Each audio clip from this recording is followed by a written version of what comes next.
Communications. She felt very appreciative, and And then she plans to go to law school. appreciated, and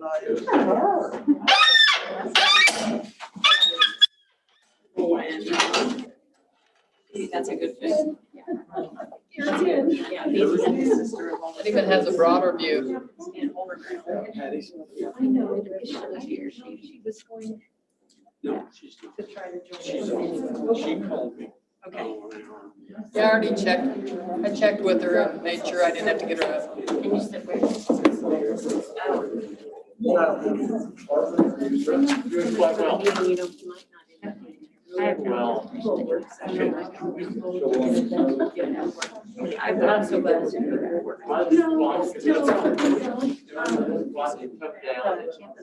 Some campus improvements. my desk behind, I have a desk Relate behind. to the campus. Did you see how full it is? I can't even. It's stacked and stacked and stacked and stacked. That's. Hi, Jim. How are you? I'm good. We, Good to see you. Good to see you too. unless snow.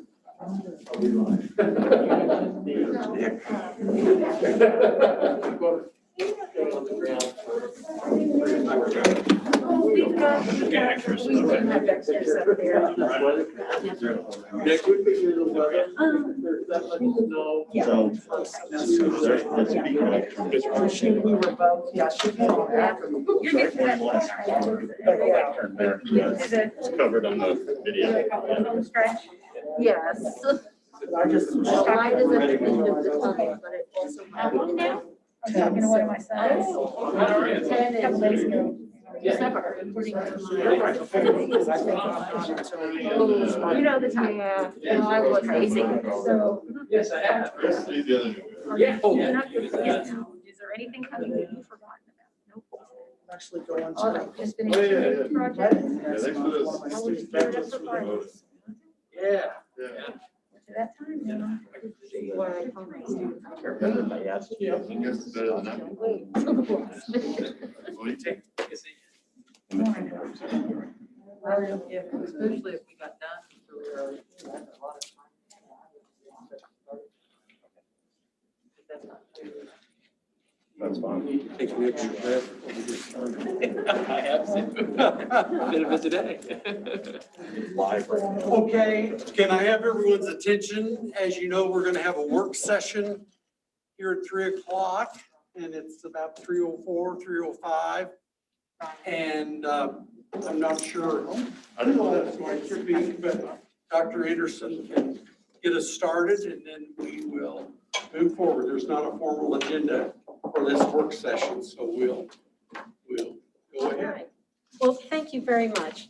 You know, this past year is a time when we just have been mostly away from campus. We haven't had visitors. And so as we think about coming back together and having, you know, the community and people back on campus, we've really started now to pay attention to our campus.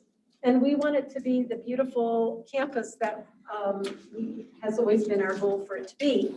And actually, I'm going to give some credit to Darcy McPhail, who said, have you walked by this sign out front, the brick, and where there's brick crumbling? And I said, no, let's just go walk there. We were walking into Gathered Working Day. So honestly, there's some areas I had not seen. And so today we want to talk to you about some things that are at a point where they need to be repaired for both safety reasons, attractive reasons, and things that we would like to do that go along with the campus master plan when it was done in 2015 and projected ahead. So I've asked Justin to share with you what we see as some areas that are in need of attention.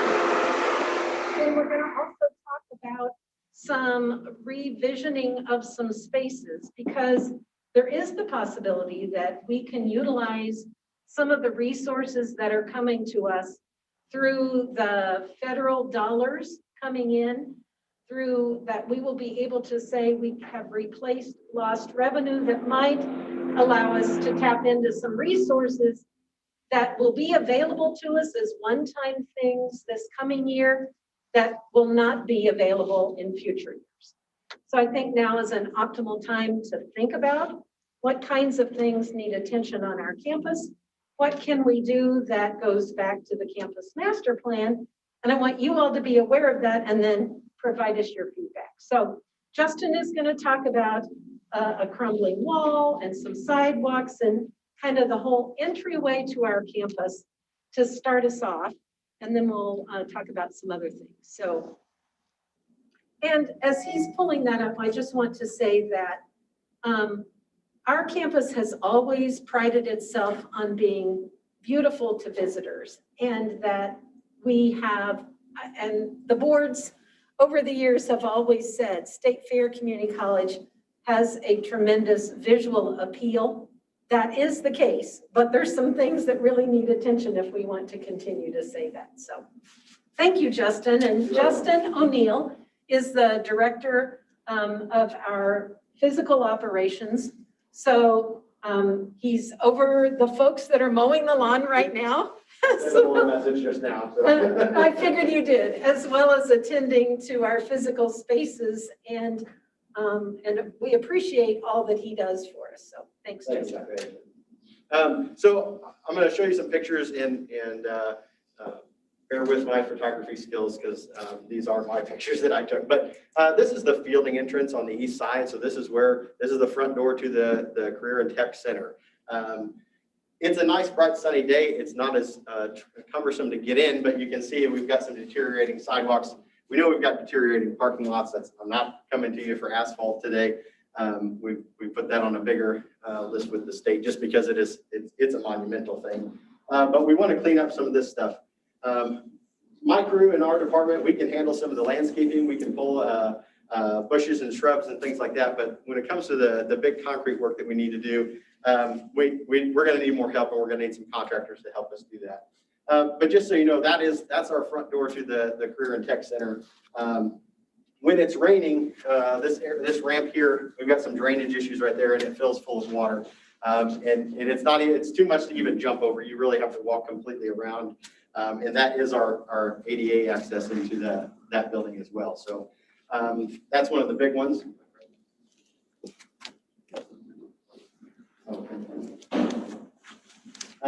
So we're going to show you a couple of these entrances, and I'm going to show you some of the even close-ups on the failures.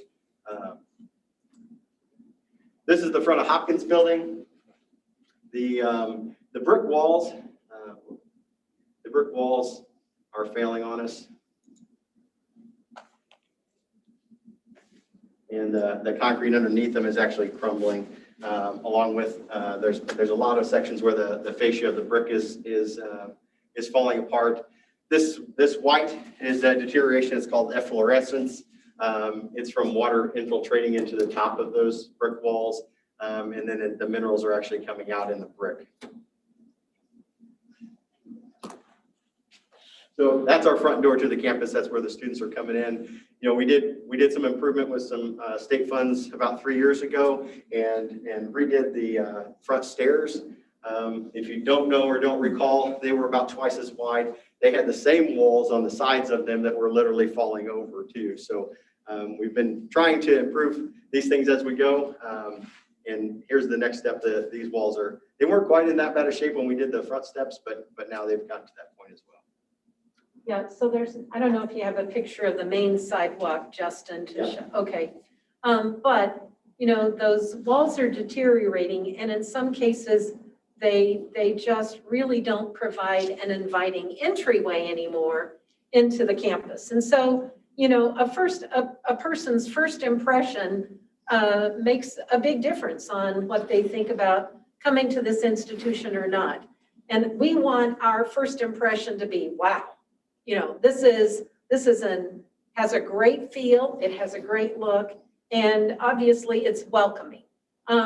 Those brick walls were they're just not as welcoming as maybe it could be, but the deterioration. Especially this one. So the front of the brick is actually completely popping off, and it is literally crumbling right before us. The benches are dated and starting to rust and fail themselves. We had to remove one on the other side where the recycling bin was because it had broke. and was failing. So we put the recycling bin there to kind of cover up the rust spot on the ground. But again, this is also where the students, this is the main entrance for them to come to campus if they're already enrolled in classes, either to go to Stoffaker or go to the sidewalk down to Gator. Now, an important thing to note about this entrance is it's actually a fire lane as well. And so that's why those bollards are there. They are removable so that we can get a fire apparatus down the road. And this sidewalk is actually poured anywhere from 6 to 8 inches thick in most places, so that we can get a fire apparatus down there and get close enough to the Gator building. The opposite side over here outside of Hecker, that's actually also a fire lane, even though they both look like sidewalks, but they are truly actually fire lanes. I will make a comment that about when we did the renovation on the Hopkins building for the floors that were falling, we did the landscaping outside, and as Justin mentioned, the stairway. So we have that nice entryway for handicapped accessibility to our front door. If you remember, we moved the flagpoles. So we really have an opportunity here to really have a striking entrance to the campus. But right now it is deteriorating. So What year was that in? what year we did all was the it renovations, I 2017? believe. Approximately 2017. It was we had just been awarded the money when I got here in 2015. We took some time to get through the process to architect and then design The it. floor was like coming down. Yeah, and there was no landscaping in front of Hopkins, so we added the landscaping, added the stairs, moved, and I think those were all wonderful improvements. We didn't have a front entryway that was handicapped accessible, and so that was a big improvement. Also, a front entrance is our entrance to the MPC, the Davis Multipurpose Center. When it was constructed, they used a landscape block underneath the stairs. It was not mortared in. And over the years of having to use salt and ice melt to mitigate risk factors for slip, trips, and falls, it's helped increase the deterioration of that wall, which probably shouldn't have been built quite that way. And so there's different techniques to build that and fix that. So we've got some estimates on fixing that, repairing that. And there's a couple different ways that we can go about it, depending on kind of how all the money can come together. But the quick thing would be to fix that, to keep that physical stair in the platform up there from crumbling and falling. So we need to get that repaired. You can see the gravel is actually starting to come out. The rebar has expanded so much and rusted so much from exposure that it doesn't even look like rebar anymore. So it actually looks like it belongs in the art department. And then in general, we have several sidewalks, several paths that are just deteriorating to an incredible amount. And some of this stuff quickly has escalated over the last 3 years. The last 3 years, we've had a lot of snow events, more so than a few years prior to that. And that causes any of these little things to grow exponentially and very quickly, especially without eyes on them as much as we would like. So this is the entrance to Stoffaker. We've got some that are about to become slip, trip, and fall hazards. There's a breakage there, and there's actually a few more up there that are a little harder to see in that camera. And then this one is outside of Gator. We've replaced a couple of pads over the years as we've gone, but this one is probably one of the original ones left, and it has a major. It's actually filled. It's so deep that it's filling in with our springtime debris. So those are some blossoms. So that's how deep that crack and deterioration actually is. And we do actually have a cone on several of these to kind of keep people, which is ugly nuisance too, but to kind of keep people, I moved them so we could take the pictures, just so we're clear, Rachel, but we do have some safety in place. So those are the, that's kind of the big pieces that we're looking at right now. And we've got some solutions to this. So I've been working with Rawlings Architecture is our on-call architect here in town. We have them as contracted services, so I can kind of take these projects to them and have them help me design them with our input.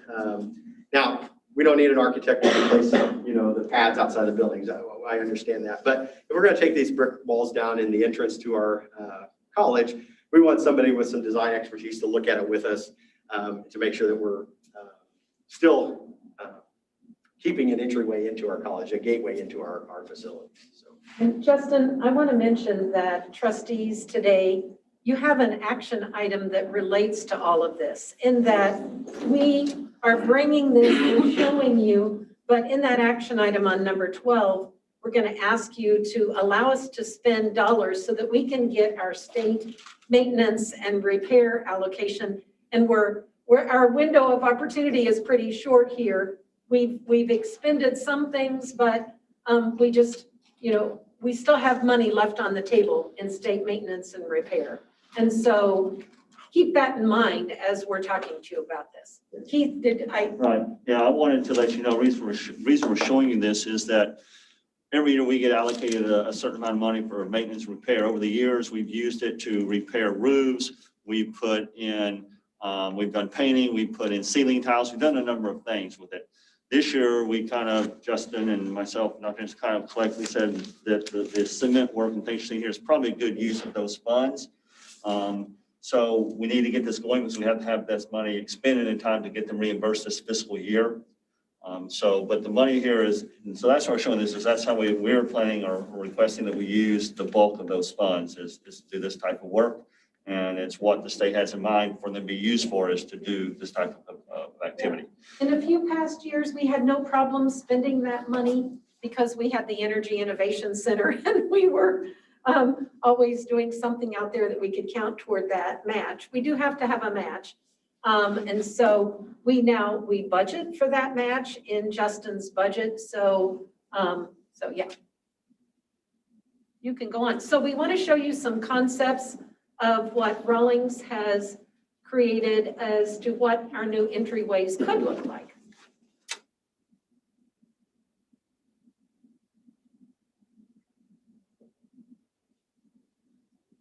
So this is kind of an overlay with the Hopkins Building is photoshopped in the background, but it's more along the lines of like a plaza concept, if you're familiar with that. But basically, we want to take that deteriorating concrete in front of Hopkins and take it out, take the deteriorating walls, bring them out, and then give it just a little more friendly and inviting feel. So we've got some planters, we've got benches, and we've got some lighting. The electric is already there because we have some pedestal-based lights already there. So we would just have to go and purchase the lighting. We're not going to ask a general contractor to go do that and get that marked up. We actually, within our department, we have a former electrical sales guy. And so he knows all the ins and outs with the electrical distributors. And he can get us some of the best pricing on these kind of things. So those we can all turn into the state under the same operation. It doesn't have to just be one bill.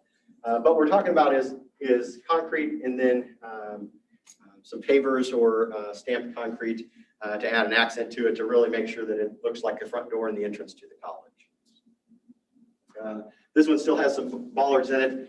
They won't be, we'll look towards some other material like stainless steel or something so that it's easily, we don't get the staining on the concrete like we have in the past. And we still want to keep that protection to the building and to the pedestrians that might use that area. So because it would be a large entrance. So, and just to give you a little history, when Hopkins was built, that sidewalk actually did not exist. They actually just built it, the stairs coming down and the two wings going out to the sidewalk. But as any good college does, they built sidewalks where the students walk. And so we did replace that just within a few years after '87 when the college was built, or when the Hopkins building was built. Any questions on that concept and kind of what we're looking at? And then we want to kind of mimic that with the main entrance to the Gator Sidewalk as well. Bear with me a second so I can see.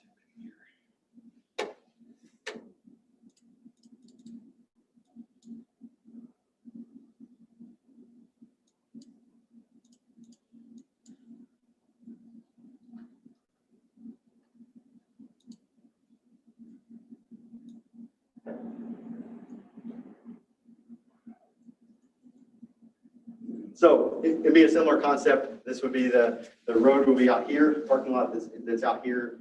And we would we'd get rid of all the walls so that it was a very inviting feel, big open concept. No place to hide, no place to do anything you shouldn't be doing. But add planters, add some greenery that we can either put some evergreen type color so we have color there all year long. We can put some annual color there as well. Again, light poles, we'd have a place for our banners that we do like to put on campus, and the marketing department has come up with several really nice designs for those over the years. So we would kind of repeat that same ability on that main entrance. With that, we would want to repeat a similar concept with the, I don't have a nice picture like that on Fielding, but we would take the same concept with Fielding. Again, replace the concrete, add some pavers or some stamped concrete so it's the delineation of the space, add some planters, add a few light poles to really signify that that's the entrance to the building. So the MPC, like I said, it's more of a maintenance to come back in and fix those walls and make that space look as nice as possible too. And then we can repeat this in different areas on campus. So as we do any renovations, as we look to the Olin Howard building and how we'll finish out that very front entrance, we can repeat some of this stuff that is not in the design right now. So. Justin, on the pavers or stamped concrete, is Rob suggest one over the other? Or? Price-wise, stamped concrete is cheaper, and it's come a long ways in what those look like. And we obviously want to be very careful, and we don't want it to look. I don't want it to look cheap or like we cut some corners to do that. So we'd be balancing that very, very well. I've been trying to budget it as pavers, and when I say pavers, we'd actually lay concrete underneath and put the pavers on top of the concrete as well, and then grout them in. That way you don't get the rolling effect that you get with some brick areas. If you're familiar with the patio that used to be behind the library building, we rebuilt it several times because it was just built pavers on top of sand, and they can fail over the year, especially in our soil conditions.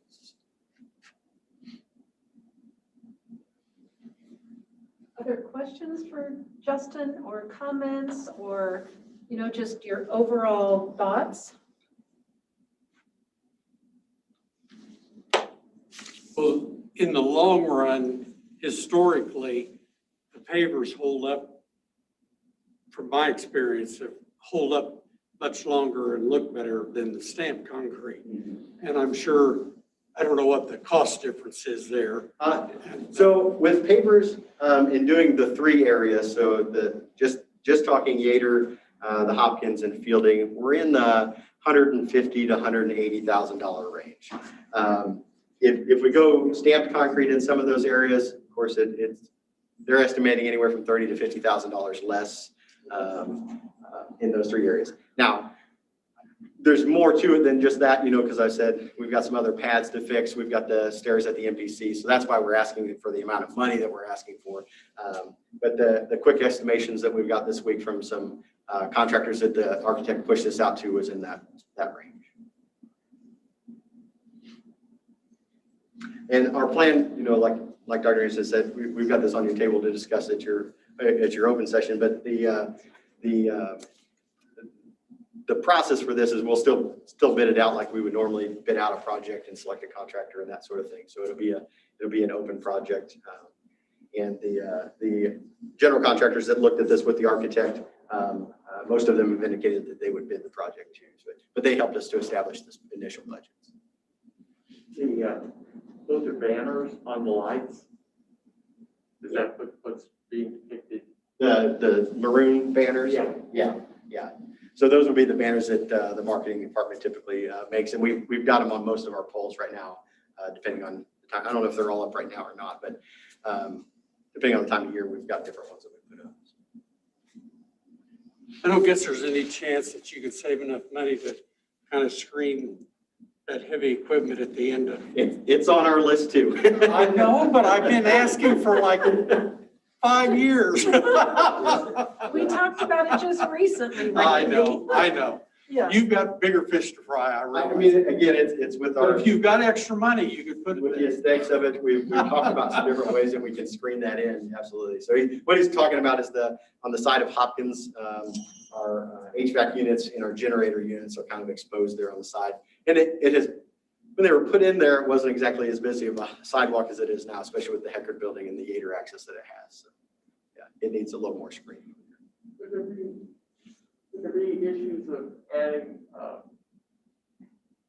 like the logo onto that front concrete piece to give some more color We could potentially, we try to shy away from that in the construction side of things, just because we know that the logos and the brands and the marketing of the college changes every so often. And we don't, the concrete will last longer probably than our logos will, just with the evolution of it. And so, which is why we like the banner, so that we can have something that we can change out, we can add color to it, and we can add any logos that we're using at the time. Especially like we used them to celebrate our 50th anniversary a couple of years ago. We had all the banners with the 50th anniversary. So Richard, that kind of leads right into the front sign. Is that what you've got next? When you think about a logo and the look, our SFCC font and logo, they have changed over time. And so our front entryway sign is also an area that needs attention. And so it's actually hard to read the lettering because the landscaping has overgrown itself. And this is another thing that we want to put on the project list to get that done. And so Justin, you can kind of talk about that. So the sign, by our estimations, it was put in about the same time the fielding was, because the brick on top of it is actually the exact same brick that is in fielding, which would have been 1978. So the letters have been changed a little bit over the years, and currently it's a little hard to tell if they've been painted actually, and the paint is actually starting to fade and chip away now. So the S and the C are actually, looks like they may have been stolen at one time and we've replaced them. So they've blended in well, but the landscaping, our plan is to take all of that out. It's overgrown and start over with that. We're utilizing our students and our faculty in regards to that. The ag department and faculty are actually designing that as part of their end of the semester project. So we're hopeful to be able to select one of the students' actual designs to put back in there. But we also know that the sign needs some help. So we need to update it with a couple of different things. And we want to be able to, either put a logo on there or make it to where we can change that logo if the logo in the signage would change. So I know that's a little contradictory what I just told you, Richard, but in the sign world, it would be a little easier because the way it attaches to the sign. You could even create an insert in plexiglass or some other material that could slide in and out. Right. So just a quick concept that that I actually drew up on my computer. So this is not Brad's or marketing. So Brad, don't kill me. Just a quick showing what we would do, take that to a blank canvas and put our actual logo on it, and just update the screen a little bit. I kind of used it to push the shrubbery back, but we would really take those shrubs completely out and really redo that. I'm not able to do that from a computer standpoint, but we just want to kind of show you a quick concept of what we were looking at and what we want to potentially spend some funding on. So, the other trick to that sign, most people don't know, it actually houses the electric that runs our big parking lot lights on the main campus, as well as just the sign lights for it as well. So it's actually hidden up underneath. You can actually go underneath there and stand up. So it is a pretty substantial sign. Any questions with that? So we always want you to know before something happens and you see it for the first time, but we welcome your thoughts, ideas. When you get to that action item number 12, we do need to spend some money and get our maintenance and repair money from the state fairly quickly. And we think that this would be a good use of those funds and repair what are really some dangerous sidewalks. We've got some areas where it's in need of repair. Especially before the foot traffic really comes back on campus. We know the foot traffic right now is a lot lighter, both with faculty, staff, employees, and students. But we're hopeful in the fall that the foot traffic is really back up to where what we're used to. And with all these deteriorating places, we don't want. I keep looking to Rachel because her and I always talk. One of the number one injuries and claims is slip, trips, and falls, and it's usually due to a sidewalk condition of some kind. So we just want to make sure we're kind of staying ahead of that.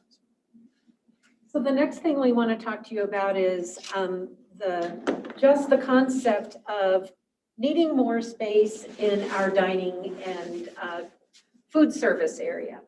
That was created, and Justin can kind of give you the history on when we established a food service. But when I came to the college in 2013, we had in our current residence halls a capacity of about 108.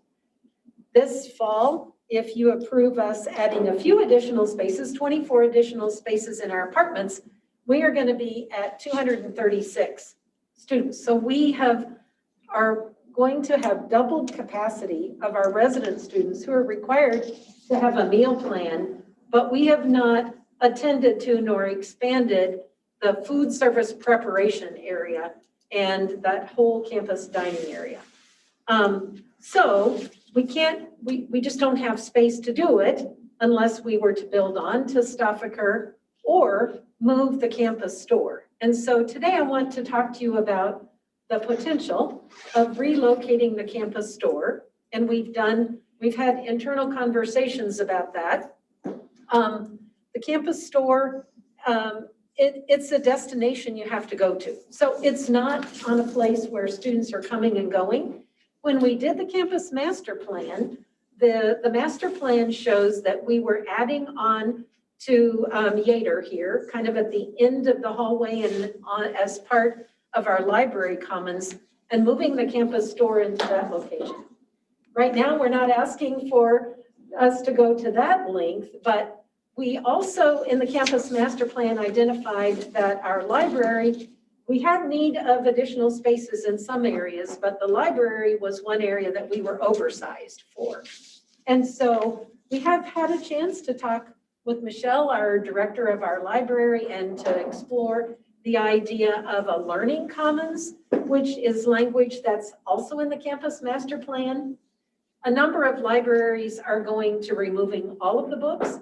You do, like you request through Mobius, a book resource, and the actual book comes in a day or so. So we're not going there yet, but I'm just saying that our library folks are interested in the concept of building it more into a learning commons with more space. They told us some essentials that have to remain would include the small study rooms, those congregating spaces for students to come in and have a small group setting, maybe an area where they need to close the door. So they really like all of that. But there's a lot of available space. I won't call it wasted space per se, but we have oversized furniture that we could make it a much more usable space and allow some things to come and flow over there. So as we were thinking about, would there be space in the library to move the campus store? We also have an opportunity right next door through our academic tutoring center, which has a beautiful visibility. Students pass it all the time. When you come in the entryway of Gator, you will see the windows that would make a beautiful display for a retail campus store. And could those spaces be utilized in the computer lab and or in the library? So we've had those conversations. We think there's an opportunity for that. And we would just want to say that if we could find some resources through these federal dollars that are coming to us to make some of those moves, we would like to be able to do that. I don't think we're going to be able to build onto either Stoffaker or Gator in the next year or two, but we are already at double our residence hall capacity, and we need to be able to handle the dining capacity that has overflowed. So we're looking at those spaces, thinking about that. We think with this, then it may be the time to kind of refresh our campus master plan, put some of those spaces, show you what that would look like. We have been asked by the state to give them a list of workforce projects that if we had a wish list of things that we would want to do, we submitted that list, and it includes a facility for the automotive, diesel, and ag mechanics. As you know, when we had our 2017 bond initiative, all of that was part of the very large facility that we wanted to construct. We're doing part of it here with the Olin Howard Workforce Innovation Center, but we still have needs to cover the automotive, and we've always wanted to add diesel and ag mechanics. So we've submitted that. It would be nice to be able to show that on a campus master plan, and I think now is the time that we could do a refresh, and Justin has kind of explored that with Rawlings Architecture, so we wouldn't come in and do a full analysis of all of the spaces. That was well done at the time, but we would look at, you know, what needs to be refreshed now with what maybe we can do in the short term coming up. So. And in Stoffaker, you're talking about expanding the kitchen and prep area, all of that. Expanding the kitchen and serving area into what is the campus store right now. If we do that, most of you guys know, plumbing and kitchens are some of the most expensive things that you can renovate. So we'd really hate to pick up from where it's at right now and move it somewhere else, even in existing walls that you already have. It would make the most sense to utilize that space that we already have. It has good access for delivery. It has good access for the students. But to put it in perspective a little bit, we built that in 1994 with the Stoffaker building, with the Fine Arts building. It was built as a really more of a concession kitchen. The residence hall didn't exist yet. We didn't build the residence hall. The first residence hall, the phase of it, wasn't built for 5 years until 1999. About that time, we built the existing residence hall in 3 phases, 1 year right after another, utilizing our building trades program. And we immediately knew that the need in the kitchen was not enough then. So if you've been over there, the little angled wall in the front of the kitchen where the drink and fountains, soda fountain is, that was actually originally part of the commons. So we added that to the kitchen service. And then the back side of the building, we squared it off so it looks natural right now, but the bookstore and the kitchen, we added the freezer space for them because it didn't have the large walk-in type freezers and coolers. And then we added some capacity to the bookstore because we took some storage away that was actually at part of the kitchen, the way that kind of designed. So we did that shortly after the residence hall to expand that, and it's been short space even then, but now as we continue to grow our student populations that we're trying to feed, it's really crunched for space back there.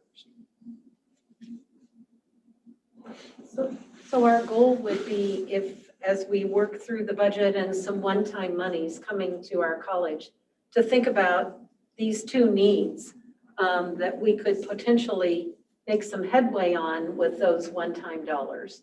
That would be difficult to do maybe in the future. So if we give the bookstore up to the kitchen for more area, what is the long-term, like, does that give us enough space to think long-term?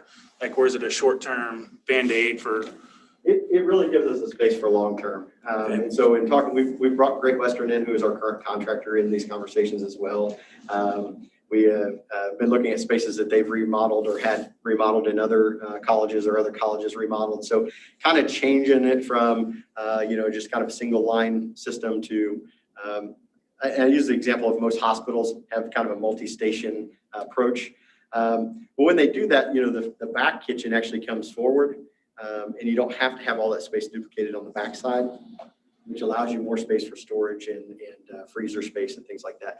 So it would really give us more than enough capacity to grow into that. The existing campus store is larger than the kitchen, all the kitchen space is right now. So they would more than double their existing space, which would give us space to not only just provide better space for them to serve, but more options for our students too, which should be very attractive for students coming in to tour. And you can see that it looks more than, the old style cafeteria line. It actually looks like a modern food center. And do we have any idea what kind of budget that would take to do that? We have some rough numbers, but they were a couple years ago. So we're trying to get some of those refreshed and tweaked. And so I don't have a good answer for you right this second, but we're working on it. But we want to let you know and make sure that if we would continue to work on it, that you guys are in support of it as well. Otherwise, we'll stop it.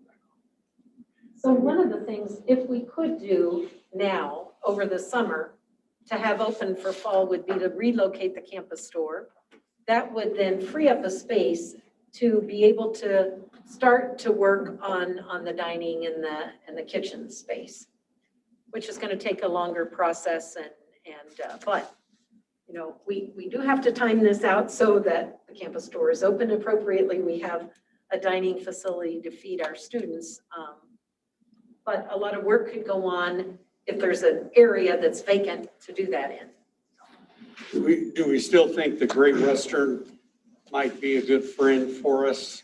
And Currently they are, and, you know, that contract falls under Keith technically, but I think we have one more year on the existing contract, and then there's some renewal clauses, but they've been very interested in doing this as well. Well, I know a few years back, they were interested in, you know, even equipping the kitchen. And yeah, and they've had talks of being able to, you know, usually in their contract, they supply so much money back in equipment and things that they enhance the facility with. So we would be going to ask them for some of that again too. We extended their contract, but they are interested if they had an investment in there of having a longer contract with us that would be able to pay that out over time, so. That'd be nice. If we get that. It sounds like moving the bookstore to Gator would result in a shuffling of some of the offices in Gator. What would the time frame for that be, and do we have the space? Where are we thinking of putting those other people? Yeah.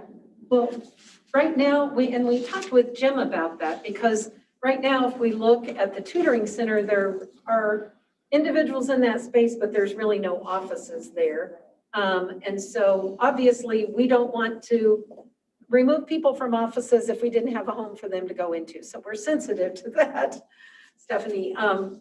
But we would like to, if we could, move the campus store over the summer and have that ready for fall opening. And anytime we can keep existing offices, that's less walls that I have to build, that we have to build and spend money on. So we're gonna try to dance that as easily as we can. So we can build a few straight walls and put a store over.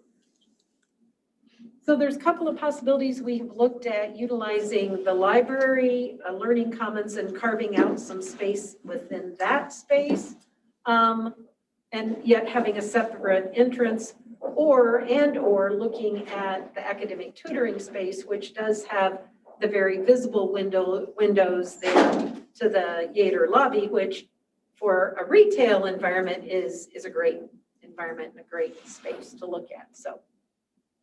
But we haven't landed on, we've got to fully analyze the space and the needs. And one other thing that occurred in this year of COVID that the campus store has realized is that the book situation, because we didn't want students browsing and there was a limited number of students that could be in the campus store, they actually get the books for students as they make a book order. That has worked out extremely well. The campus store wants to continue that mode of operation, which means those books don't have to be, those stacks of the book resources don't have to be visible and have a walk-through traffic. So those could be located in either a more type of a storage area. It needs to be accessible to the campus store personnel to package up the book order, but not for consumer traffic. We learned something, and Polly really likes the way that has functioned this past year.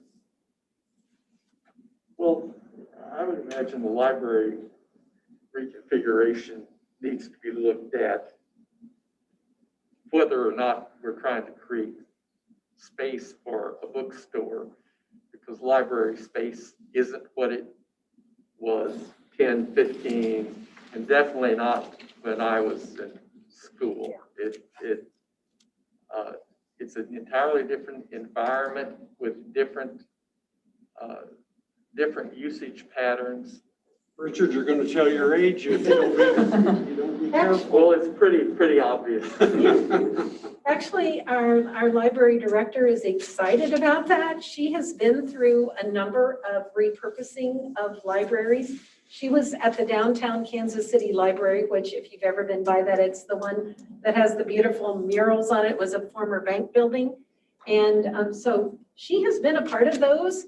And, is excited. Obviously, you're a little apprehensive if you're thinking about your space being repurposed, but she's the one that talked to us about the whole learning commons concept, what really needs is and is essential and what's well used in the library. And that's those common study spaces and, just getting new furniture that was movable and not oversized would be helpful in the short term. Anyway, but you're right. I think, getting their input and revisioning what that learning commons could be would be better serving our students and our college community. So, yep. And if we move the bookstore into that area, what kind of cost, or do we have that kind of figured up? Like, what's it going to cost us to move that? It all kind of depends on where we land with it. So the numbers we initially went with was just a simple putting one wall in across the backside of the library. In further discussions with both directors and really what is needed out of both spaces, and with talking with Dr. Anderson and Keith, it's not really what we want to do. So the numbers I have are just not valid. So it really depends on kind of what walls we end up having to install. So, And we already kind of have that in the budget to make it work without any additional resources? as far as just building the one straight wall? Or any of it, yeah. Without additional resources, no. I mean, there's going to have to be something shuffled somewhere so that we can afford to do it. Yeah.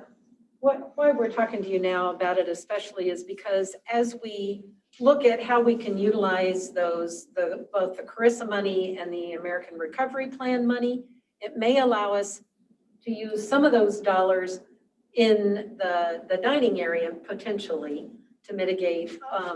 So anyway, we don't know, but we think that there could be some one-time monies that are either replacing lost revenue that would allow us to pick those up because we wouldn't have budgeted for those.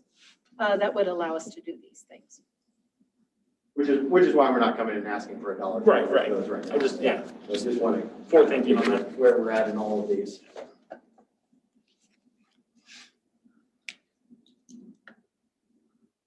Well, I know that's kind of a lot. That's pretty much everything we wanted to talk about, covered with you so that we talk to you first.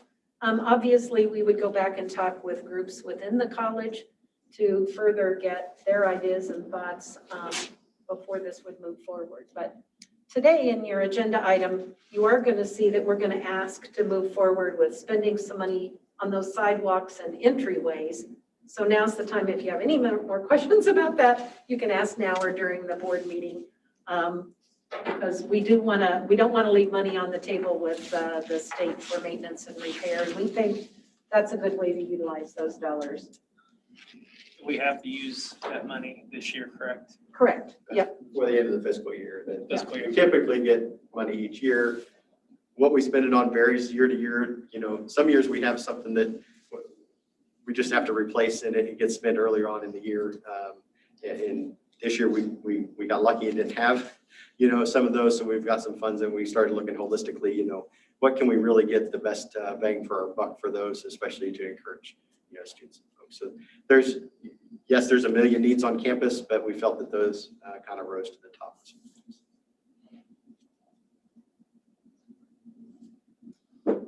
Great presentation. Thank you. Yeah, thank you. Lots of interesting things to think about. And as we all know, when you add either something completely new or just jazz something up, it kind of gives everybody Raise the energy level. Yeah, and excitement.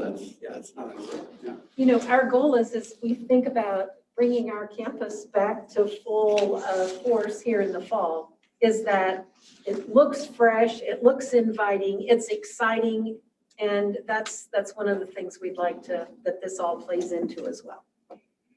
Okay, we've got about 10 minutes. If anyone needs to take a break, we'll do that and then be back and ready to go 4 o'clock.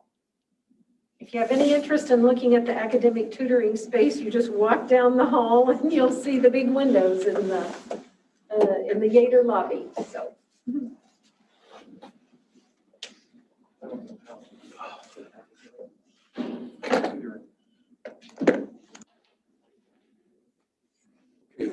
You got a mocha that we can have here.